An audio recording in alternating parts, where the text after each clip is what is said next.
প্রথম প্রশ্ন, নবীজির স্ত্রীগণ আমাদের মা, উম্মাহাতুল মুমিনিন। নবীজির মেয়েরা কি তাহলে মা হবেন? তাদেরকে কি আমরা মা বলবো? আর নবীজি কি আজান দিয়েছেন কখনো? ভাইরা আমার, কোরআনে কারিমে আল্লাহ রাব্বুল আলামিন বলেছেন, ওয়া আজওয়াজুহু উম্মাহাতুকুম। নবী করিম সাল্লাল্লাহু আলাইহি সাল্লামের স্ত্রীগণ, পত্নীগণ, সহধর্মিণীগণ, তারা হলেন তোমাদের মা, তারা হলেন তোমাদের। নবী করিম সাল্লাল্লাহু আলাইহি সাল্লাম আমাদের জন্য আধ্যাত্মিক এবং রূহানী পিতা তুল্য, এবং তার স্ত্রীগণ হলেন আমাদের মায়ের মতো মর্যাদার দিক থেকে। শুধুমাত্র মর্যাদার দিক থেকে না, বিধানগত ভাবেও। এই জন্য নবী করিম সাল্লাল্লাহু আলাইহি সাল্লামের ওয়াফাতের পর তার স্ত্রীদেরকে কোন উম্মত বিবাহ করা জায়েজ নাই, হারাম, যেহেতু মা হিসেবে আল্লাহ তাআলা কোরআনে ঘোষণা দিয়েছেন। এই জন্য নবী সাল্লাল্লাহু আলাইহি সাল্লামের ওয়াফাতের পর তার কোন স্ত্রীকে পৃথিবীতে কোন পুরুষ বিবাহ করে নাই। কিন্তু তাই বলে নবীজির স্ত্রী যদি মা হয়, তার নবীজির মেয়েরা কিভাবে মা হতে পারে? আমাদের দেশে অনেকে অজ্ঞানতাবশত বলে মা ফাতেমা, বলে কি বলে না? মা ফাতেমার জারি গান শুনছেন আপনারা? ছোটবেলা আমরা বহুত শুনছি, ক্যাসেটের মধ্যে জারি গান চলতো না? মা ফাতেমা কান্দা বলে কান্দা কয়, শুনেন না জারি গান? আরে ভাই, মা যদি আয়েশা হয়, মা যদি খাদিজা হয়, তাহলে তার মেয়ে আবার মা হয় কিভাবে? এটা অজ্ঞানতা, এটা ভুল, আমরা না জেনে এটা বলি। নবী সাল্লাল্লাহু আলাইহি সাল্লামের মেয়ে, তারা আমাদের বোন, তারা আমাদের মা নন, আমাদের মা হলেন তার স্ত্রীগণ। অতএব আমরা এই ভুলটাকে কারেকশন করবো। আর দ্বিতীয়ত আরেকটা প্রশ্ন আপনি করেছেন যে নবী সাল্লাল্লাহু আলাইহি সাল্লাম কখনো আজান দিয়েছেন কিনা।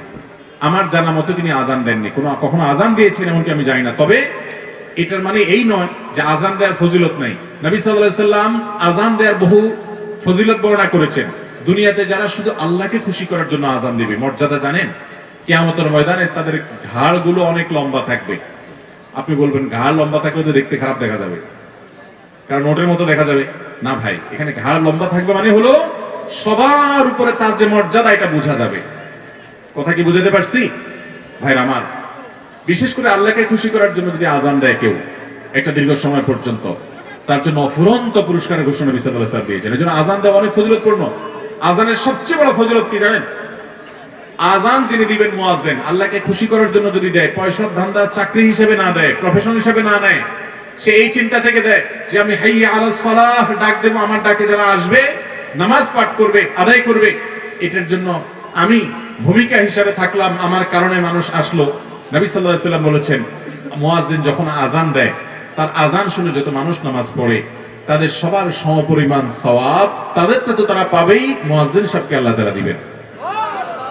আমাদের সমাজে অনেকে আজান দিতে চায় না, সবাই ইমামতি করতে চায়, আজান দিতে চায় না। আজান দিতে অনেকের ইজ্জতে বাধে, ইগোতে লাগে, এটা মূর্খতার কারণে। আজান দেওয়া অনেক ফজিলতপূর্ণ কাজ, বিধায় আজান দেওয়ার সুযোগ পেলে কখনো হাতছাড়া করব না। নবী সাল্লাল্লাহু আলাইহি সাল্লাম কোন কাজ তিনি জীবনে কখনো করুন বা না করুন, সে কাজ করার যখন নির্দেশ দেয়, তা আমাদের জন্য তার সে কওল বা তার নির্দেশটাকে অগ্রাধিকার দিতে হয়। বাবা মা চায় না আমি বিয়ে করি, কিন্তু বিয়ে করলে আমি নিজেকে ইসলামের সাথে চালিত করতে পারবো, তাহলে কি বাবা মাকে না জানিয়ে বিয়ে করা যাবে? এই প্রশ্ন বেশিরভাগ যুবক ছেলেদের আজকাল। দেখুন, এটা ঠিক যে আমাদের বাবা মারা, বেশিরভাগ বাবা মারা এত বেশি বস্তুবাদী হয়ে গেছেন আজকাল, এত বেশি ভোগবাদী হয়ে গেছেন আজকাল, ছেলে মেয়ের শুধু পয়সা কড়ি ছাড়া, জাগতিক বিষয় আসে ছাড়া আর কিছু দেখেন না। বিয়েটা তো সবচেয়ে বড় যে কারণে, সেটা হলো নিজের চরিত্রকে হেফাজত করার জন্য, প্রজন্ম বাঁচানোর জন্য, প্রজন্ম টেকানোর জন্য। অতএব সন্তান যখন উপযুক্ত হয়, বিয়ের উপযুক্ত হয়, বাবা মা তাদেরকে বিয়ে দেওয়ার জন্য উপযুক্ত পাত্র পাত্রী পেলে আর যেন বিলম্ব না করে, আল্লাহ নবী সাল্লাল্লাহু আলাইহি ওয়াসাল্লামের নির্দেশ আছে, না হলে দুনিয়াতে জেনা ব্যভিচার ছড়িয়ে পড়বে। এখন কোনো বাবা মা যদি এটা না করে, বিলম্ব করে, আপনি হুট করে নিজে বিয়ে না করে চেষ্টা করুন বাবা মাকে কাউন্সিলিং করে বোঝানোর। নিজে বোঝাবেন কিভাবে? শরমের কথা, তাহলে ইমাম সাহেবের সাথে বাইল করবেন। ইমাম সাহেবের সাথে বাইল করে ইমাম সাহেবের চা পানি খাওয়ায়া বলবেন, হুজুর আপনাকে একটা ডিউটি দিচ্ছি, আমার বাপকে তো চিনেন, ওনাকে একটু ফুসলায় ফাসলায় আল্লাহর ভয় দিয়া একটু কোনোভাবে রাজি করান, হুজুরে বেশি করে চাইনিজ খাওয়াবেন, চা পানি খাওয়াবেন। আমি একবার ঢাকা একটা হোটেল উদ্বোধনে গেছি, বোধ হয় পল্টনে, বেশ একটা বড় সড়ো হোটেল, ওটা উদ্বোধন অনুষ্ঠানে গেছি। এক যুবক তার বাপকে খপ করে হাত দিয়ে ধরে আমার কাছে নিয়ে আসছে।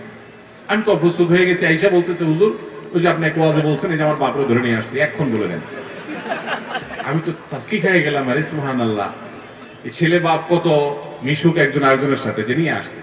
তো আমি কিছুটা রসিকতাও করে সিরিয়াসলি তার বাবাকে বোঝালাম। যাই হোক, আমাদের মুরব্বীরা অনেকে বুঝছেন না। আমি প্রায় সময় বলার চেষ্টা করি, যারা বিশেষ করে 40-এর বেশি বয়স, আপনাদেরকে বলছি, আরে বাবা, আপনি যখন বিয়ে করেছেন, আরো বেশি যারা 50-এর উপরে যাদের বয়স, বা 60-70 বেশি অনেক মুরব্বী এখানে আছেন, আমাদের আগের যুগের মুরব্বীরা কিন্তু বিয়ে করতে অনেক অল্প বয়স, ঠিক কিনা বলেন?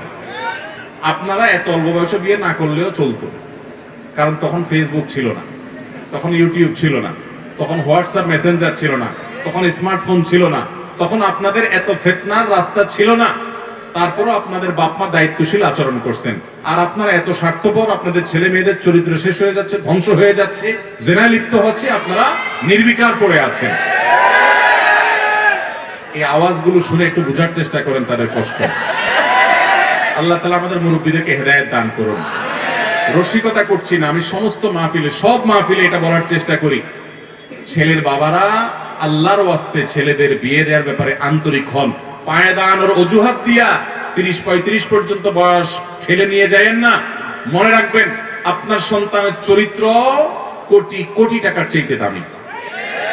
তারা বাঁচাতে পারছে না নিজেদেরকে যুবকরা, অতএব তাদেরকে হেল্প করুন, সহযোগিতা করুন। সেই সাথে মেয়ের বাপ যারা আছেন, আপনাদের সমীপে করজোড়ে নিবেদন হলো, আপনাদের মেয়েগুলোর বিয়ের জন্য চড়া দরের মোহর দাবি করবেন না।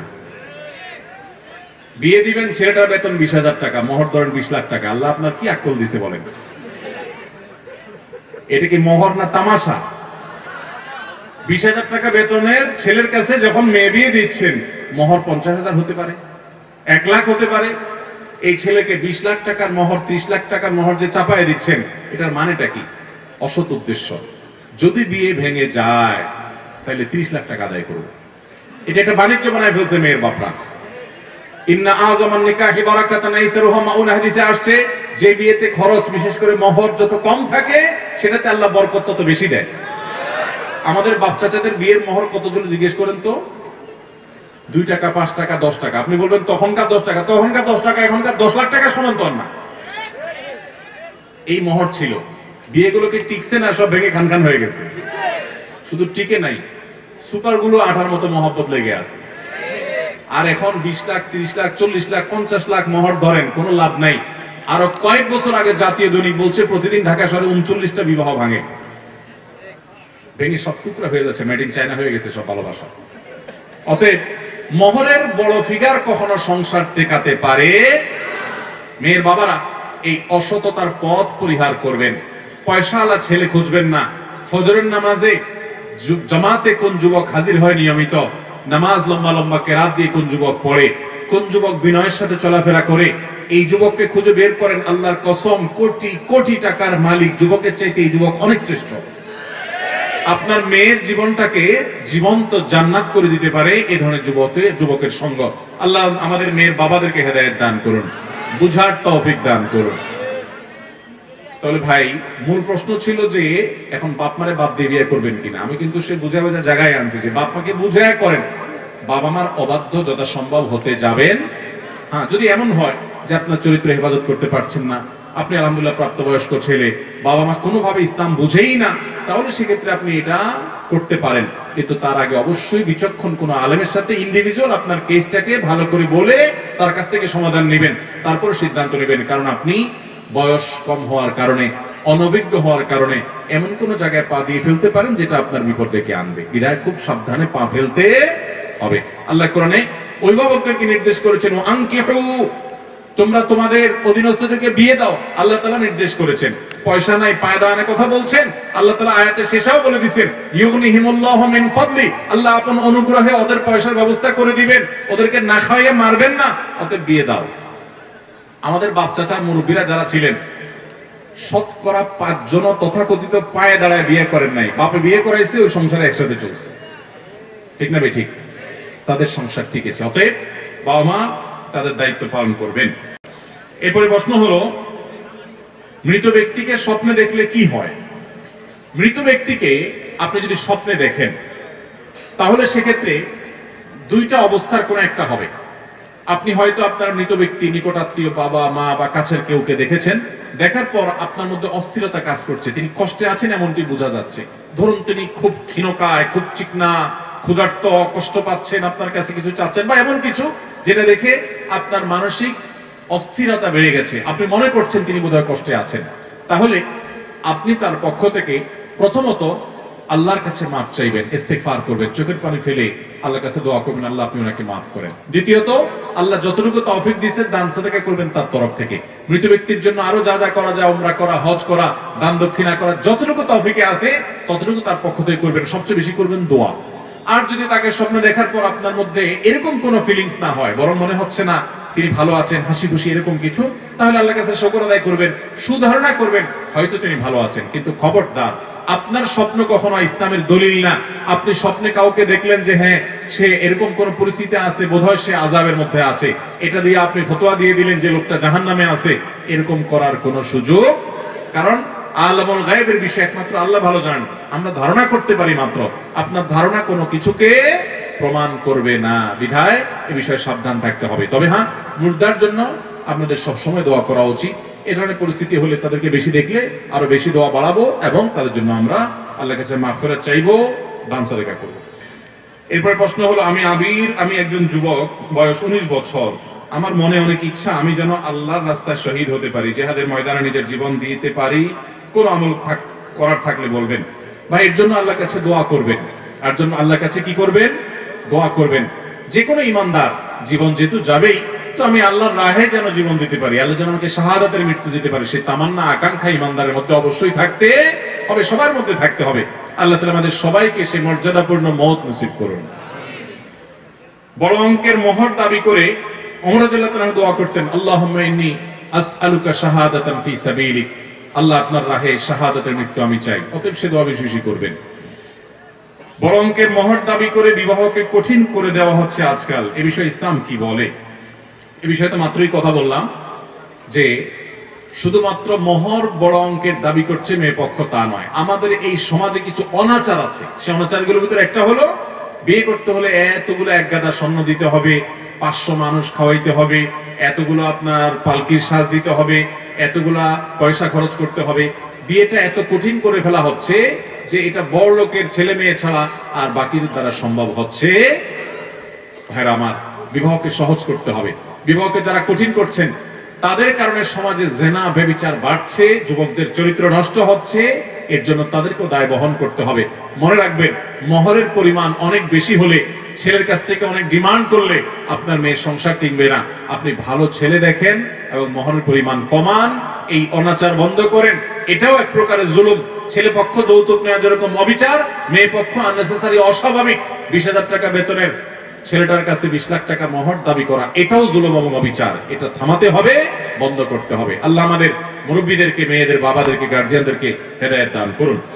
বাবার সকল সম্পত্তির ভাগ বোন পাবে নাকি শুধু জমির ভাগ পাবে? খুব দরকারি একটি প্রশ্ন ভাই। আল্লাহ রাব্বুল আলামিন বাবা মায়ের সম্পদে ছেলেদের যেরকম অধিকার রেখেছেন, মেয়েদেরও কি রেখেছেন? অধিকার রেখেছেন। এই অধিকারটা শুধু জমি জমাতে না, সকল সম্পদে। এমনকি বাবার ঘর, বাবার আপনার আসবাবপত্র, ব্যবসা বাণিজ্য, কল কারখানা, দোকানপাট, ব্যাংক ব্যালেন্স যা আছে, এই সব কিছুর মূল্য নির্ধারণ করে সেখান থেকে আনুপাতিক হারে মেয়েদেরকে দিতে হবে। আমি প্রায় সময় বলার চেষ্টা করি, আমাদের দেশে বাবা বা মা মারা যাওয়ার পরে ভাই হিসাবে বোনের হক পাই পাই করে কোরআন বর্ণনা অনুযায়ী বুঝাই দিয়েছেন, এরকম মায়ের পুত খুব কম আছে। আপনাদের মধ্যে কয়জন আছেন? হাত তোলেন দেখি। বাবা মারা গেছে, মা মারা গেছে, বোনের হক বুঝাই দিয়েছেন, হাত তোলেন দেখি কয়জন আছেন। দেখেন, হাত কিন্তু উঠছে না। অনেকেরই বাবা মারা গেছেন, মা মারা গেছেন, হাত কিন্তু উঠছে না। খুব ভালো করে শুনে রাখেন, ভালো করে শুনে রাখেন। রাস্তায় যদি দাঁড়ায় ডাকাতি করেন পিস্তল হাতে নিয়া, ছুরি দিয়া, এতে গুনাহ হবে। ডাকাতি ভয়াবহ অপরাধ। আপনি যদি চুরি করেন আর জন্য হক মেরে খান, এতে অপরাধ হবে। অন্যের হক মেরে খেলে যে অপরাধ হয়, ভালো করে শুনে রাখেন। বাবা মায়ের সম্পদ থেকে বোনকে যেভাবেই হোক বঞ্চিত করছেন, হক দেন নাই, অপরাধ তার চেয়ে বেশি হবে। কেন বেশি হবে জানেন? কারণ এখানে আত্মীয়, রক্ত সম্পর্কীয় আত্মীয়ের সাথে যেখানে সুসম্পর্ক বজায় রাখা দরকার, সেখানে উল্টা তাকে আরো অধিকার থেকে নষ্ট করেছেন, বঞ্চিত করেছেন। তার অধিকারকে খর্ব করেছেন, এর জন্য আপনার আল্লাহর কাছে জবাব দিয়ে আরো বেশি করতে হবে। আমি একটা কথা প্রায় বলার চেষ্টা করি, এদেশে যত জমি জমা আছে, জমির দলিল নিয়ে যদি ঘাটাঘাটি করেন আপনারা, তাহলে আপনাদের অভিজ্ঞতা হবে। এবং এটা নিয়ে একটা জরিপও হয়েছে যথাসম্ভব, একটা গবেষণাও আছে। এই দেশে ল্যান্ডের মালিকানা দেখবেন মেয়েদের নাম খুঁজে পাবেন না। আপনি কয়টা জমিতে মেয়েদের নাম পাবেন, দলিলে দেখবেন সব ছেলেদের নাম। ব্যাপারটা কি? ব্যাপার হলো ভাইরা বোনদের হক মেরে খাওয়ার জন্য জাল হাদিস বানাইছে। বলে যে বাবার বাড়ির সম্পত্তি মেয়েরা নিলে তাদের এটা সয় না। শুনছেন আপনারা জাল হাদিস? বাবার বাড়ির সম্পদ খেয়ে ছেলে বড়লোক হয়ে যেতে পারবে, কিন্তু বোনকে দিবে না।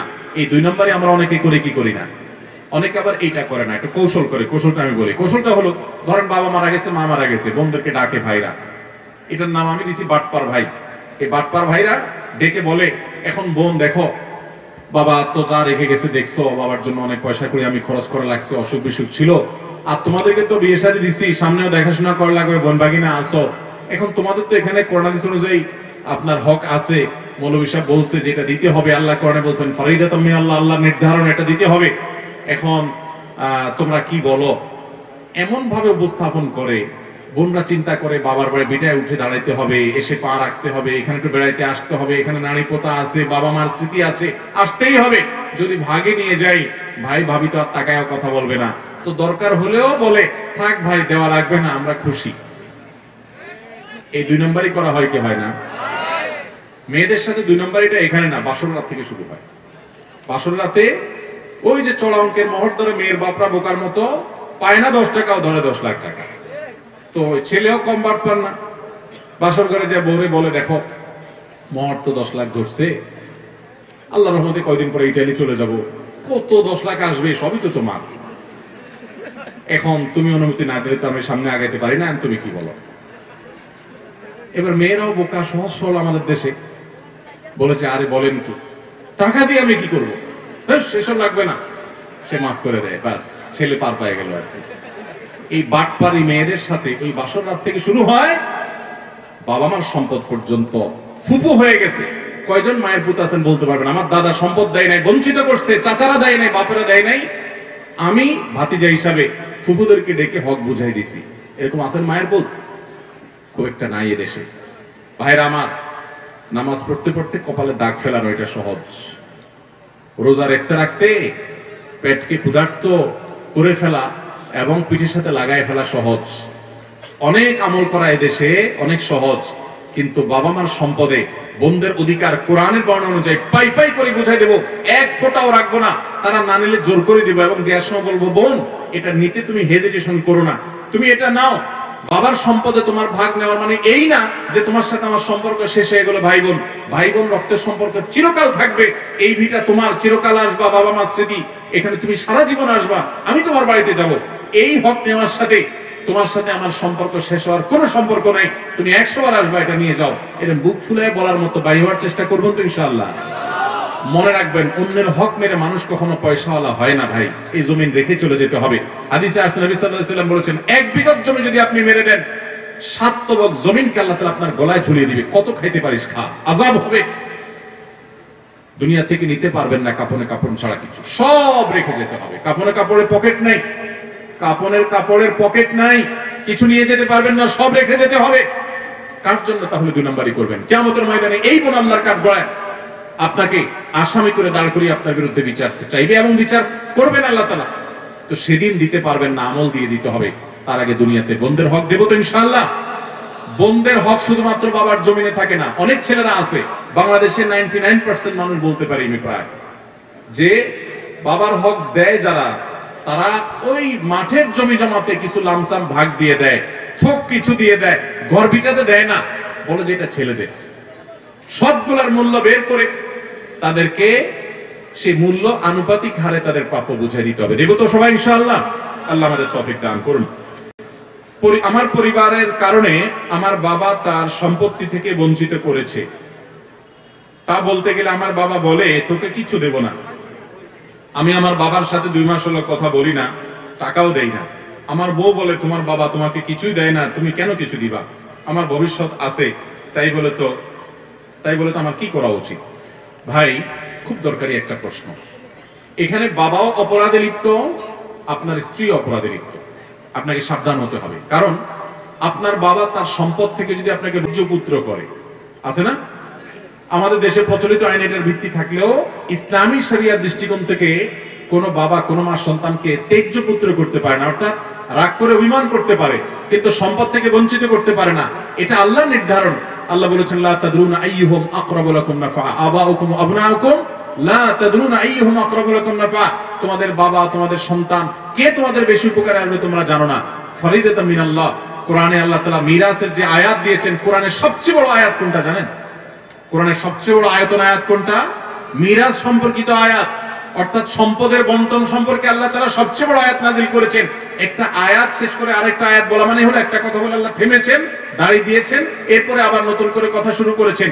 মিরাস বন্টনের বিষয়টা এত গুরুত্বপূর্ণ, দাড়িহীন ভাবে বিরামহীন ভাবে কমা ছাড়া পুরো আয়াত দিয়ে বিস্তারিত বিবরণ দিয়ে তারপরে আল্লাহ তাআলা থেমেছেন, সবচেয়ে বড় আয়াত নাযিল করেছেন যাতে করে প্রত্যেকটা সম্পদ বন্টনে কোনো প্রকার জুলুম করা না হয়। অনেক বাবা মা আছেন, একটা ছেলে আমাকে বেশি দেখছে তাকে বেশি দিলাম, আর একটা দেখে নাই তাকে দিলাম না বা তাকে বঞ্চিত করলাম, জায়েজ হবে না। এক সাহাবী নবী সাল্লাল্লাহু আলাইহি ওয়াসাল্লামের কাছে এসে বলছেন, ইয়া রাসূলুল্লাহ আমার একটা ছেলেকে এটা দিছি। নবী সাল্লাল্লাহু আলাইহি ওয়াসাল্লাম বলেছেন, তোমার তো আরো আছে সন্তান, আমি জানি, তাদেরকে দিয়েছো? বলে না দেইনি। বলে যাও ইত্তাকুল্লাহ, আল্লাহকে ভয় করো, ওয়াদিলু বাইনা আওলাদিকুম, সন্তানদের মধ্যে সমতা বজায় রাখো, দেওয়ার ক্ষেত্রে সমান হারে দিতে হবে। অনেক বাবারা আছেন মনে করেন যে আমার ছেলে সম্পদও আমার, আমি যাকে ইচ্ছা তাকে দেব, যাকে ইচ্ছা দিব। জীবনা জিনা আপনার সম্পদের বন্টনের নীতিমালা আল্লাহ বলে দিয়েছেন। এক্ষেত্রে সন্তানের প্রতি বৈষম্য করলে সেটা গুনাহ হবে। কিন্তু ভাই যিনি প্রশ্ন করেছেন, আপনি এর জন্য বাবার প্রতি অবিচার করবেন না, আপনি তার খরচা দিবেন এবং তার প্রতি সদাচরণ করবেন। আপনার স্ত্রী যেটা বলছে সেটা অন্যায় বলছে, তিনি তার জায়গা থেকে অপরাধ করেছেন, আল্লাহর কাছে দোষী হবেন, এটা বলে আপনি অন্যায় করবেন না। আল্লাহ তাআলা আমাদের সবাইকে ন্যায়নিষ্ঠ আচরণ সব ক্ষেত্রে করার তৌফিক দান করুন। ওয়াবিল ওয়ালিদাইনি ইহসানা, মা বাবার প্রতি ইহসান করতে হবে, আপনি তাদের প্রতি জুলুম করতে পারেন না। তিনি জুলুম করছেন, তিনি আল্লাহর কাছে জবাবদিহি করবেন, আপনার দায়িত্ব আপনি পালন করে যাবেন। ভাই বোন সকলে মিলে চাইলে কি অবাধ্য এক বোনকে তেজ্য বা সেপারেট করতে পারে কিনা? একটু আগে যেটা বললাম, বাবা মাই যদি সন্তানকে তেজ্য করতে না পারে, কোন ভাই বোনের এই অধিকার নাই যে আমাদের ভাইদের মধ্যে একটা খারাপ অথবা বন্ধুর মধ্যে একটা বেলাইনে আছে, বেড়া আছে, তাহলে বাবা মার সম্পদে তাদেরকে আমরা কিছু দিব না, তাদেরকে তেজ্য পুত্র করবো, এই রাইট নাই। তার ওই অধিকার বাবার ঘরে মায়ের ঘরে জন্মগ্রহণ করার কারণে অটোমেটিক বাই কোরআনের আলোকে সেটা তার প্রাপ্য হয়ে গেছে এবং এটা থেকে বঞ্চিত করার অধিকার পৃথিবীতে কারণ নাই। কোন আদালত কি ইসলামী অধিকার দেয় নাই যে তার বাবার সম্পদ থেকে বঞ্চিত করবে তাকে, এটা তার রাইট। সে অন্যায় করেছে, সেজন্য অন্য কোনো পানিশমেন্ট তাকে দেওয়া যেতে পারে বা সংশোধনের জন্য উদ্যোগ নেওয়া যেতে পারে, তাই বলে তার বাবার সম্পদ থেকে তাকে বঞ্চিত করতে পারবেন না। আমি একজন জেনারেল পুরো স্টুডেন্ট, আমার পায়ে শু জুতা থাকে যার কারণে অন্য কারো জুতা বলে নেই ওযু করার জন্য। অনেক সময় জুতার মালিক কোনটা বুঝতে পারি না, সেক্ষেত্রে না বলে জুতা নিয়ে ওযু করি, জায়েজ হবে কিনা?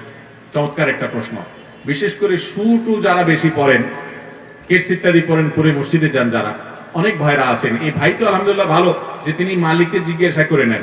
অনেকে আছে জিজ্ঞেস করি নাই, এই শীতের সময় নিজের জুতাটা বুঝাতে চায় না, চামড়ার জুতা, ওইটা আস্তে করে রেখে আরেকজনের প্লাস্টিকটা নিয়ে ওযু করে চলে আসে, আছে না নাই?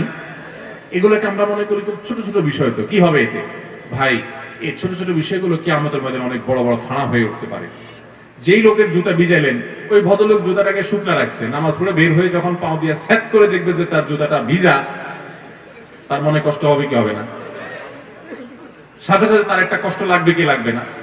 এই জুতাটা তার অধিকার, আপনি তার অনুমতি ছাড়া এটাকে ভিজায় না সব সভা করে রেখে দিলেন, আর বেচারা ওই জুতা পায়ে দিয়া তার কষ্ট হলো, মনে কষ্ট হলো, তাহলে এটা জায়েজ নাই। লা ইয়াহিল্লু মাল ইমরি মুসলিমিন ইল্লা বিতিবি নাফসি, কোন মুসলমানের সম্পদ তার মনের সন্তোষী ছাড়া আপনি ভোগ করতে পারবেন না। এজন্য ভাই হয় খালি পায়ে যায় আসেন, অথবা কেউ যাচ্ছে মাত্র স্যান্ডেল খুলে বা প্লাস্টিকের জুতা খুলে, তার কাছে অনুমতি নেন, ভাই আপনার জুতাটা পরে একটু উজু করে আসি, আশা করা যায় কেউ আপনাকে বাধা দিবে না, তখন আপনার জন্য এটা জায়েজ হবে। দেখতে অনেক ছোট বিষয় মনে হয়, তাহসাবুহু হাইয়্যানা ওয়া হুয়া ইনদাল্লাহি আযীম, এই ধরনের বিষয় সম্পর্কে আল্লাহ বলেছেন কোরআনে। কারোর পরে কিছু করা, কারোর হক নষ্ট করলেন, কারোর পরে একটা কটু কথা রটাই দিলেন, এটা খুব ছোট জিনিস মনে করতেছেন, আল্লাহর কাছে এটা বিশাল বড় ব্যাপার। দিদা ভাইরা সাবধান থাকবো। বেতন কম সেজন্য জন্ম নিয়ন্ত্রণ করা জায়েজ হবে কিনা? ভাইরা আমার, এই উদ্দেশ্যে যদি কেউ জন্ম নিয়ন্ত্রণ করেন যে আমার উপার্জন কম, এখন ছেলে হলে কি খাওয়াবো, তাহলে এটা হারাম। এই জন্ম নিয়ন্ত্রণ করা জায়েজ, এই উদ্দেশ্যে জন্ম নিয়ন্ত্রণ করা জায়েজ না। আল্লাহ বলেছেন লা তাকতুলু আওলাদাকুম খাশিয়াতা ইমলাক, নাহনু নারযুকুকুম ওয়া ইয়াহুম, নাহনু নারযুকুহুম ওয়া ইয়াকুম। তোমরা তোমাদের সন্তানদেরকে রিজিকের ভয়ে কি খাওয়াবে এই চিন্তায় হত্যা করবা না, ভ্রূণ হত্যা করবা না, খবরদার তোমাদেরকে। এবং তাদেরকে আল্লাহ বলেছেন আমি রিজিক দান করব। ওমা মিন দাব্বাতিন ফিল আরদি ইল্লা আলাল্লাহি রিজকুহা। ধরা পৃষ্ঠে যত প্রাণী আছে রিজিকের দায়িত্ব কার? আল্লাহ।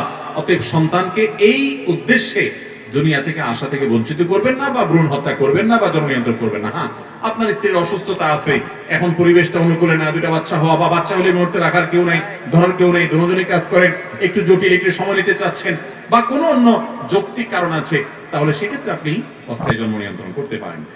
বিয়ের আগের দিন ছেলে এবং মেয়ের গায়ে হলুদ দেওয়া হয়, এটা ইসলামের দৃষ্টিতে কি বলে একটু বুঝিয়ে বলবেন। ভাইরা আমার, বিয়ের অনুষ্ঠান উপলক্ষে আপনার গায়ে আপনি কি হলুদ দিবেন না মরিচ মাখবেন, এটা আপনার ব্যাপার। হলুদ, মরিচ, মশলা, মাতৃ আর যা আছে সব ডলেন ভালো করে, কোনো অসুবিধা নেই। কিন্তু গায়ে হলুদ নামে যে অনুষ্ঠানটা আমাদের সমাজে হয়, আমি এটা নিয়ে অনেকে প্রশ্ন করেন, যেহেতু আমি এটা নিয়ে একটু পড়াশোনা করার চেষ্টা করছি।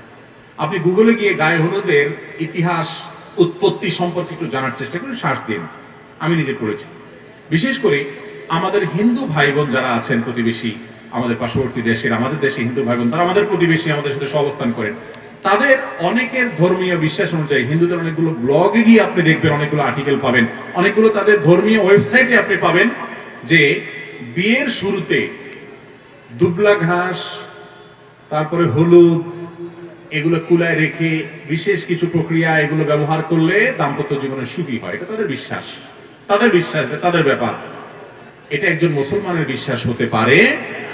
দাম্পত্য জীবনে সুখ শান্তির জন্য যে একটু আগে বললাম, সূরা ফুরকানের 74 নম্বর আয়াতে দোয়া পড়বেন, রব্বানা হাব লানা মিন আজওয়াজিনা ওয়া যুররিয়াতিনা কুররাতা আয়ুন ওয়াজআলনা মুত্তাকিনা ইমামা। আর অন্যান্য ভালো পদক্ষেপ নেবেন।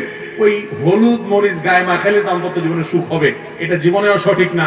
তাহলে আমার ওই থিওরিতে আবার ফিরে আসেন।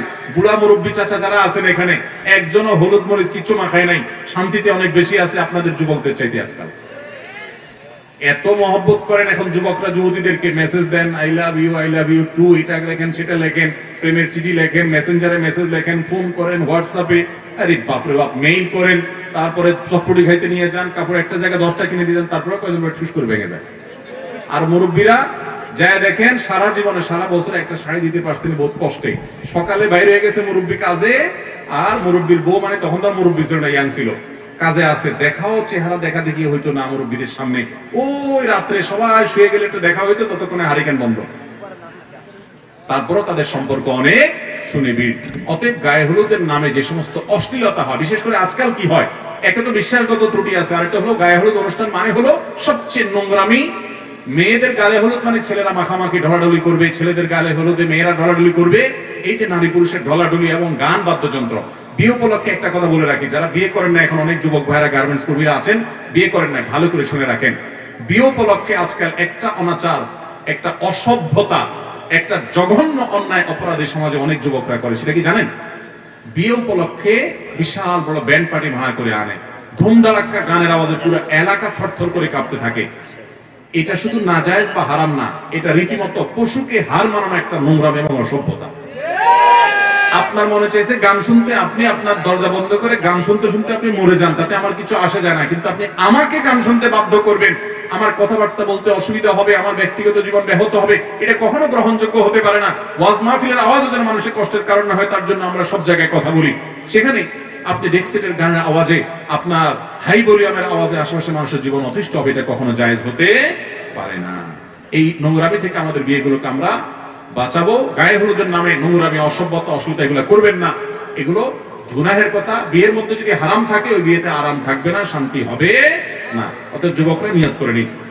এরপরে প্রশ্ন হলো, আমি 5 ওয়াক্ত নামাজ পড়ি, আবার গান শুনি এবং সিনেমাও দেখি, তাতে কি আমার গুনাহ হবে? গান শুনেন, সিনেমা দেখেন, আবার নামাজও পড়েন, আপনার দৃষ্টান্ত হলো ওই ব্যক্তির মতো যে ব্যক্তির অসুখ হয়েছে, অসুখ হওয়ার পর তিনি ঔষধও খান আবার বিষও খান। ঔষধে তো রোগ ভালো হয়ে যাবে, কিন্তু বিষে তিনি মারা যাবেন। ভাইরা আমার, হারাম যেগুলোকে আল্লাহ তাআলা হারাম করেছেন, সেগুলো এমনি এমনি হারাম হয় না। মিউজিক এবং অশ্লীল গান, গানের কথা যদি ভালো হয়, সেখানে মিউজিক্যাল ইনস্ট্রুমেন্ট যদি ব্যবহার হয়, এগুলো মানুষের অন্তরে কপটতা তৈরি করে, ইমানি চেতনাকে নষ্ট করে, আস্তে আস্তে আল্লাহ থেকে মানুষকে দূরে সরায় দেয়। খুব কম সংখ্যক মানুষই এগুলোর আসক্তি থেকে একটা পর্যায়ে পরিপূর্ণ তাকওয়ার পথে আসতে পারে। অনেকে আসে, আল্লাহ যাদেরকে তৌফিক দেন। এই জন্য এগুলোকে আল্লাহ তাআলা হারাম করেছেন। আপনি এগুলো ছেড়ে কোরআনে কারীমের তেলাওয়াত করেন, তেলাওয়াত শুনেন, এবং ইসলামের সুস্থ ধারার বহু বিনোদনের ব্যবস্থা রেখেছে। ভাই, খালি গলায় আপনি গান গান, আমরা অনেকে জানি না, আমাদের নবী করিম সাল্লাল্লাহু আলাইহি সাল্লাম খন্দকের যুদ্ধে পরীক্ষা খনন করার সময় কষ্টের চোটে, সবাই কষ্টে আপনার পাথর কাটছে, ক্ষুধার্ত, নবী সাল্লাল্লাহু আলাইহি সাল্লাম গেয়ে উঠেছেন, কবিতা আবৃত্তি করেছেন, ছন্দের তালে তালে গেয়ে উঠেছেন। এবং হুনাইনের যুদ্ধে সবাই ছত্রভঙ্গ হয়ে গেছে। নবী সাল্লাল্লাহু আলাইহি সাল্লামের সাথে 70-80 জন মানুষ মাত্র ছিলেন, যেখানে 10,000 মানুষ আসছে। 10,000 না, 13,000 মনে হয়। যাই হোক, সেখানে মাত্র 70-80 জন আছে, বাকি সব ছত্রভঙ্গ হয়ে গেছে। আর প্রতিপক্ষ শত্রু তার চেয়ে কয়েক গুণ বেশি। ভয়ের একটা জায়গা। নবী সাল্লাল্লাহু আলাইহি সাল্লাম তখন কবিতা আবৃত্তি করেছেন, আনান নাবিয়্যুল লাকাযিব আনা ইবনে আব্দুল মুত্তালিব, গেয়ে উঠেছেন। ভাইরা আমার, আমাদের শ্রমিক ভাইরা দেখবেন কষ্টের কাজ করলে গান ধরে, খেয়াল করছেন? গীত ধরে না, এটা কিন্তু ন্যাচারাল একটা বিষয়। নবী সাল্লাল্লাহু আলাইহি সাল্লাম মসজিদে নববী নির্মাণের সময় কষ্টের কাজ, পাথর টানাটানি কাজ, এবং খন্দকের যুদ্ধে, হুনাইনের যুদ্ধে গেয়ে উঠেছেন। খালি গলায় আপনি গান গান, দেশের গান, সমাজের গান, বাবা মার গান, আল্লাহর গান, রাসূলের গান, যে গানের কথাগুলোর ভিতরে ভালো কিছু আছে, কিন্তু মিউজিক্যাল ইনস্ট্রুমেন্ট ব্যবহার করলে সেখানে শয়তান আপনার মনকে দখল করে, আপনি টের পান না, আস্তে আস্তে অন্তরে কপটতা তৈরি হয়। এই জন্য কিছুদিন এটা বর্জন করে কোরআনের পথে এসে দেখেন, আপনি নিজে অনুভব করবেন ইনশাআল্লাহ। সেই সাথে চোখের জেনা। সিনেমাতে কি দেখেন ভাই? বলে যে সিনেমাতে আপনার এক ভিলেন ভাই কোন একটা টেলিভিশন অনুষ্ঠানে আমার সাথে গেস্ট হিসেবে আসছিলেন। তো উনি প্রসঙ্গত বলতেছিলেন যে দেখেন, আমরা এই যে ভিলেনের অভিনয় করি, কেন করি?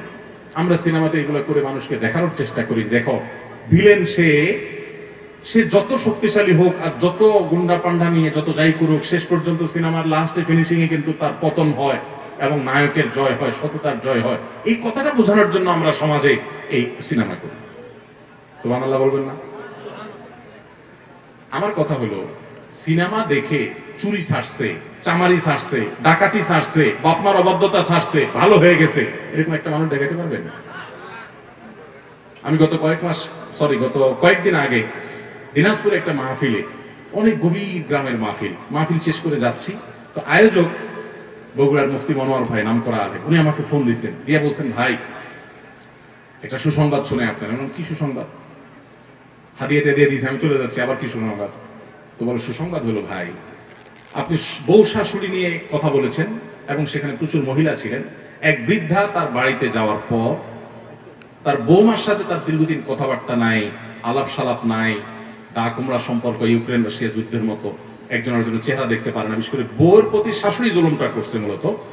তো এখন শাশুড়ি এখান থেকে কিছু কথা শোনার পর আল্লাহর ভয় আসছে, সে বাসায় গিয়ে বৌমাকে জড়ায় ধরে চোখের পানি ফেলে সব কিছু ভুলে গেছে এবং বলছে, আমি আর তোমার প্রতি অবিচার করবো না, মা, বহু করেছি, তুমিও মাফ করো, আল্লাহ আমাকে মাফ করো।